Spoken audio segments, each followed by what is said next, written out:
Kalau dia buat video dia meletup, popular, okay, kita kena ikut cakap dia. Walhal, kadang-kadang dia pun...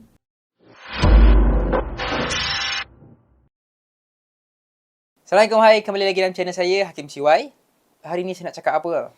Saya ada shoot podcast dengan Cikgu Luan, Dr. Adam Zubir, Dr. Kewangan anda dan Aiman Psikologi. Saya sebagai kamera operator, bukan berada di hadapan kamera, saya belakang kamera. Okay. So, Cikgu Luan, Dr. Adam dan Aiman Psikologi.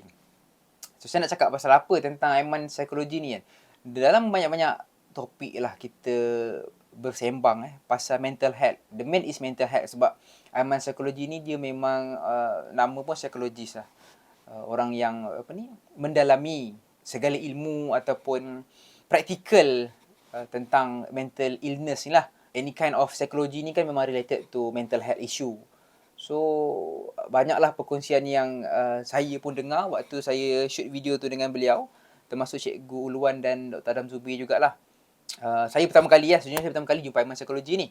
Tak sangka pula dalam grup-grup video department tempat saya bekerja, ada yang mengenali Aiman Psikologi ni secara rapat. So, waktu podcast lah kita dengar banyak cerita, kita dengar banyak perkongsian daripada buku beliau yang beliau buat, dah lama pun beliau buat. Dan saya pun tertarik untuk dapatkan buku-buku beliau nanti. Selepas cuma dengar perjalanan kenapa Aiman Psikologi ni dia menjadi advocate, ataupun menjadi seorang yang ingin educate orang ramai tentang mental health issue. Sebab kita biasa dengar antara yang tak boleh dilupakan lah. Bahasa lain dia tak boleh belah. Saya selalu dengar siapa yang ada stress, depressed, anxiety ni mesti terikat dengan lemah iman. Kenapa iman yang kau salahkan, dek? Kalaulah dia ada masalah kesihatan mental tu, takkan semuanya masalah iman. Iman ni kan tak boleh diwarisi. Macam mana pula dia berkait dengan mental health issue ni? Kenapa dia pilih jalan untuk jadi psikologis ni? Bila kita tanya dia nak jadi influencer ke? Pempengaruh. Sekarang ramai influencer, content creator kat luar sana. Tak kisahlah dari segi apa pun konten yang dia buat.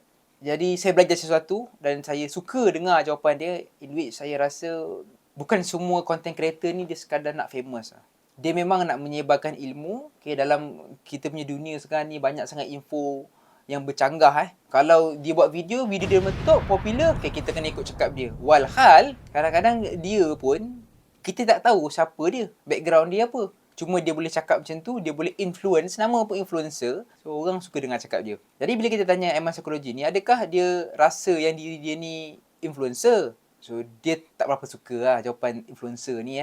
Sebab orang-orang yang menyebarkan ilmu, yang suka berkongsi ilmu ni, yang keep on belajar dan educate orang, bukan tujuan dia nak jadi pempengaruh, influencer. Dia lebih kepada educator. Educator, orang yang menyampaikan ilmu, mengajar. Maksudnya, famous, bonus, tak famous, tak apa, janji ilmu sampai. I guess macam itulah, saya rasa. Dan bila kita panggil host Cikgu Luan dengan Dr. Adam Zubir, dia tanya, Aiman ni dikategorikan sebagai apa? Dikategorikan sebagai apa? Kalau dia bukan seorang pempengaruh, influencer. Dia cuma nak jadi orang yang, saya suka sangat jawapan dia, orang yang mana beliau ni seperti jambatan. Seperti jambatan daripada situasi A pergi ke B.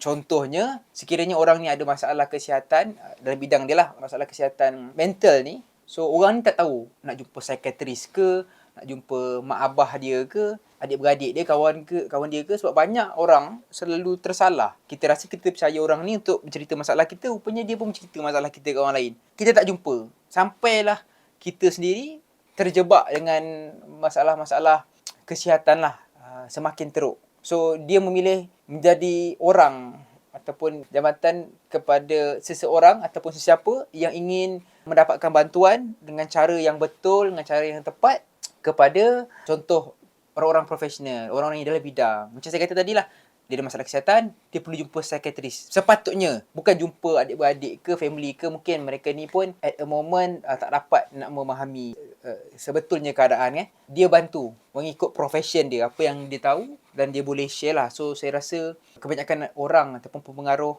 yang memilih untuk educate, semuanya akan rasa dia adalah jambatan ilmu untuk orang lain dapatkan. Sebab zaman sosial media sekarang banyak video. Manusia mungkin tak dapat nak membezakan video yang disampaikan tu, kita boleh ikut sepenuhnya ataupun tidak. Betul atau salah. Hanya kerana dia popular, boleh jadi kita pun ikut dia kan. Sebenarnya, kalau kita bercakap tentang soal mental health ni, you dah ada that symptom, that sign. Might be cara kita berfikir pun tak sama. So apa yang kita nampak, kita consume, kita pun terima. Ya, benda itu juga yang saya cuba apply dalam kehidupan saya bila saya buat video. Lebih-lebih lagi dekat saya punya ni lah, social media saya yang anda tengok sekarang. So banyaknya berkongsi tentang belajar kat mana apa semua. So benda tu menjadi satu nyambatan kepada orang yang mungkin dia tak suka membaca atau dia baca dia tak faham. So dia dengar penjelasan saya daripada video saya tu, oh okey, aku nak belajar kat mana? Aku nak pergi mana? Okey, ni sesuai dengan aku. So benda tu baik pada saya. So saya rasa alhamdulillah, I guess I am educator juga sebab saya memang cikgu. So mudah-mudahan akan datang tahun 2024 ni lebih banyaklah kebaikan yang kita boleh bagi orang. Bukan saya saja, kepada anda juga yang menonton. So yeah, keep on giving values to others. Never lose hope. Dan jangan give up banyak benda baik yang kita boleh buat di tahun akan datang. Dan jangan lupa bersyukur apa yang kita lalui tahun 2023 ini. Kalau bercakap tak ada skrip ni memang panjang lah. Begitu saja dari saya. Jumpa anda lagi di video akan datang. Assalamualaikum warahmatullahi wabarakatuh.